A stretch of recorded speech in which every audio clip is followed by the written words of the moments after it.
Today we are on a pour on the Palm Island. We have about 280 cubic meters that has to be poured. That's about 35 trucks, and that represents 700 metric ton of concrete. We'll be doing this whole turnaround with about 35 employees. We start 4:45 and the loading at the Barcadera on Don Andres, the vessel that's carrying every trip with 6 trucks to the Palm Island. Well, it first started by listening to our guests.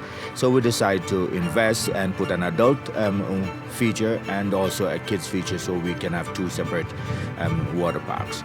The cooperation with ATCO is going very good so far. We have several meetings, several sit-downs, a lot of telephone calls and emails, making sure that today goes as perfect as possible and all the angles are covered. So it's going pretty good.